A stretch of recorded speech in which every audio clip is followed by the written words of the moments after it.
They called it a vigil, though no one used the word aloud. A vigil implies hope that the one you are watching over might yet return. What Kael Thyros kept outside that sealed door was something older and less merciful than hope. It was the refusal to leave. He had tried. 3 days before, in the narrow corridor between the transport's medical bay and the cell where his father sat magnetically restrained, Kael had pressed the blade against the implant housing and held it there for 11 seconds. Dr. Eolan Mars had told him afterward, without inflection, that the window had already closed. The implant was no longer a foreign object in a human skull. It was infrastructure. The man and the signal had begun to share a nervous system, and cutting one now would cut both. So Kael sat. He sat in the corridor outside the cell with his back against the cold, brushed metal wall and his prosthetic hand resting on his knee, its exposed joint mechanisms catching the amber emergency light. He sat through the first day's intervals, 2 hours of his father speaking in measured military cadences about fleet dispositions and supply chains, as if the transport were a command deck and the restraints were simply the chair's armrests. The second day's intervals lasted 40 minutes, then 20, then 9.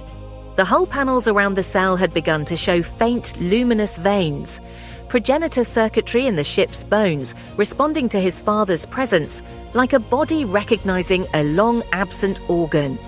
Each time the amber light blazed toward white, Kael pressed his palm flat against the cold metal of the wall and waited for it to dim again. Dr. Eolan Mars moved between the medical bay and the cell door with the quiet efficiency of someone who had long ago made peace with the fact that her instruments could measure a catastrophe but not prevent it. Her augmented diagnostic lenses cycled through spectra as she reviewed each interval's neural feed. She did not tell Kael what she was finding. She did not need to. He could read it in the way she stopped writing things down.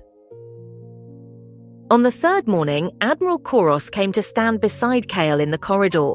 He said nothing for a long time. Then he said that the transit to Ethan Prime would take 4 more days and asked whether Kael wanted him to increase the guard rotation. Kael told him no. Thyros nodded and left. The campaign ribbons on his coat caught the amber light as he turned the corner, and Kael watched them go with the specific exhaustion of a man who has run out of things to argue about. Vex Karen did not come to the corridor.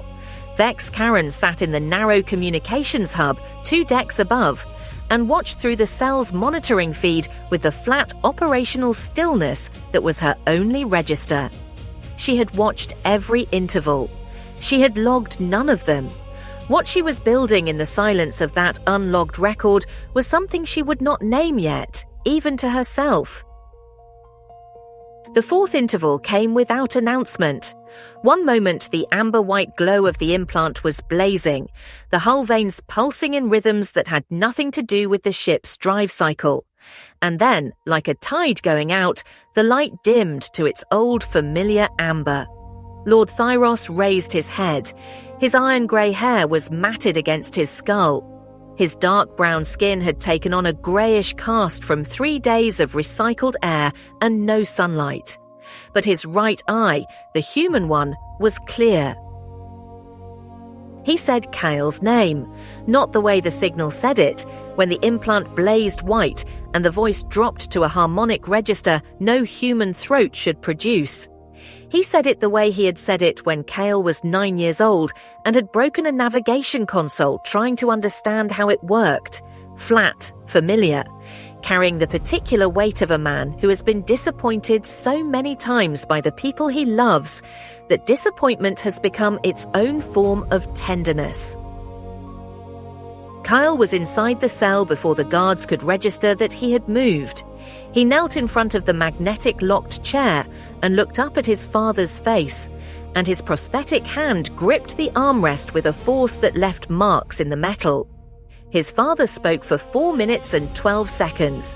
He told Kael that the seed was on dust. Beneath it, beneath the rust-orange metallite desert of the planet that had once been called Solabri Prime before House Thyros helped erase that name from every record in the galaxy. He gave the coordinates in the precise military notation he had used for 40 years.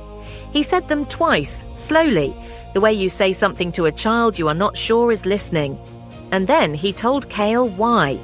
He had never intended to fire it.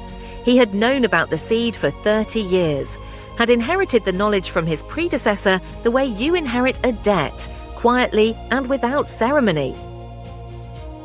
He had spent 30 years understanding that the house he led, the bloodline he commanded, the sigil of the closed fist around the star, all of it was constructed. The founding of House Thyros rested on bloodline claims, fabricated in the aftermath of the War of 9 Suns, when the old houses were burning and the survivors were desperate enough to accept any authority that could hold a fleet together. The claims had held for 1,200 years because no one with the evidence had survived long enough to speak it. Terror, he said, was the only foundation that did not require truth.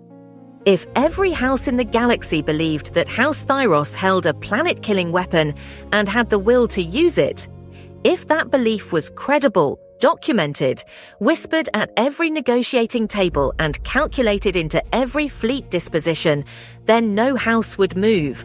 Not because they respected Thyros, not because they feared the man, because they feared the weapon. And the weapon did not need to fire to do its work. It only needed to exist and to be known and to be held by a hand that looked steady enough. Kael's prosthetic hand released the armrest. He sat back on his heels.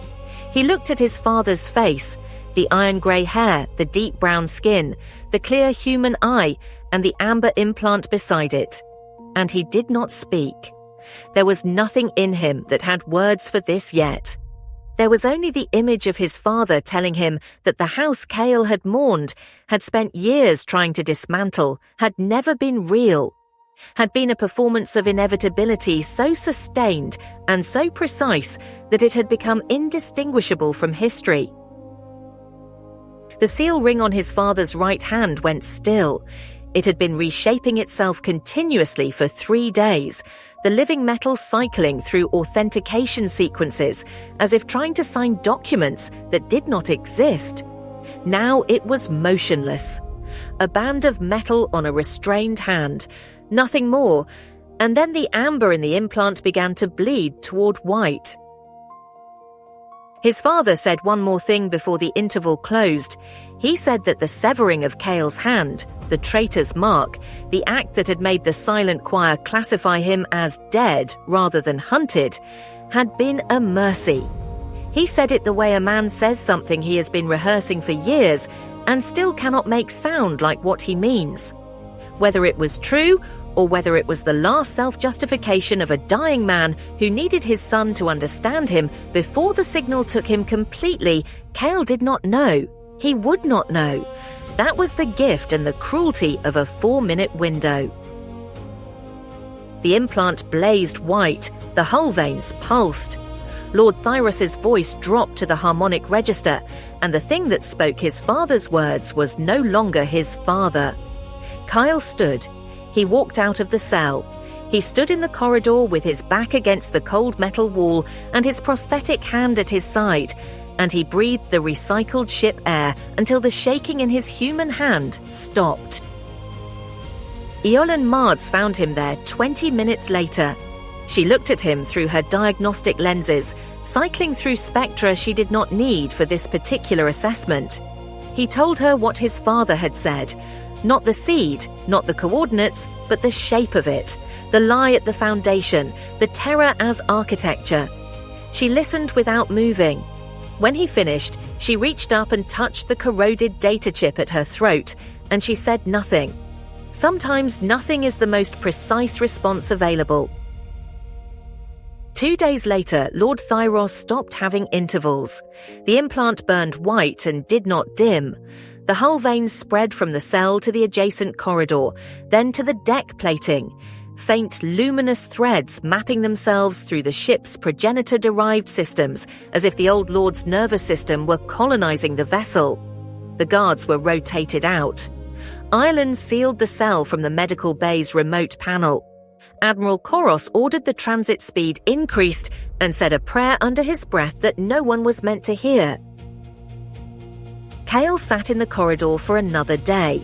Then he stood, and he went to the medical bay, and he told Ireland that when they reached Ethan Prime, he would not be disembarking. He would be taking his father's body to dust. She looked at him for a long time. She asked what was on dust. He said, a grave that needs to be dug. She did not ask again. The transport reached Ethan Prime. The formal transfer of Lord Thyros' remains was handled by Admiral Koros with the quiet efficiency of a man trained to process the unprocessable. Vex Karen transmitted a single encrypted message to an address Kael did not recognize, then powered down her terminal and sat in the dark communications hub for a long time before she moved again. Kael chartered a cargo shuttle. He loaded his father's body, wrapped in ship hull fabric, into the hold.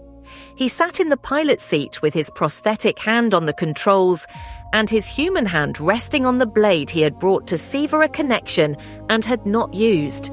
He plotted the course for dust, the rust-orange planet on the galaxy's outer rim, the Death World, the place that had once been called Solibri Prime, and had been a garden before the houses burned it into a wasteland and buried the memory under a new name. He flew for 3 days. He watched the stars through the scratched viewport glass and thought about the shape of a lie that is old enough to become geography, the way a fabricated bloodline becomes a house, becomes a fleet, becomes a world of engineered famines, and a weapon buried beneath a death world, and a son with a prosthetic hand who was cast out as a mercy, and spent years not knowing whether to believe it. Dust came up rust-orange and indifferent. He found the coordinates his father had given him. He descended through the particulate haze and landed on a patch of metallite desert that looked like every other patch on the planet, except that the cracking pattern in the ground had a subtle geometric regularity, hexagonal fractures that, seen from orbit, formed the outline of a progenitor glyph 3 kilometers across. He dug the grave himself. The metallite was dense, and the blade was not made for digging, but he dug anyway, and the wind carried particulate that tasted of iron. He laid his father down. He stood at the edge of the grave for a long time. He thought about the confession, the 4 minutes and 12 seconds of clarity in which a dying man had dismantled everything he built and handed the rubble to his son. He thought about the seed below him, dormant in its sealed chamber, a weapon that had never fired and had never needed to fire, whose only function had been to exist and to be feared. He thought about the difference between a weapon and a threat, and whether the difference mattered when 60,000 people on a moon in the Velaris Nebula were dead because the threat had finally been demonstrated. He placed the blade in the grave, the instrument he had brought to sever a connection, laid beside the man who had built the connection, above the weapon the connection had been built to protect. He covered the grave. He stood on the rust-orange surface of dust of Solibri Prime, and he understood that he was standing on the truth. Not a metaphor. The literal truth, buried 8,000 years ago by a species that had since distributed itself into the network. The truth that his father had spent 30 years weaponizing.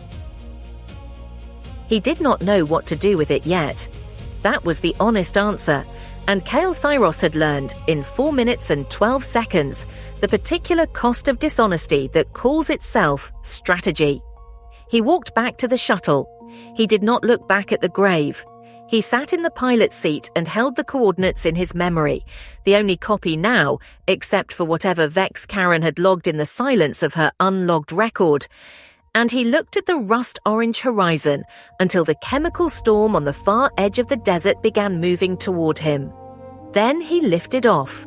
and the glyph below him, 3 kilometers of hexagonal fracture in the metalite desert, slowly disappeared into the orange haze as he climbed.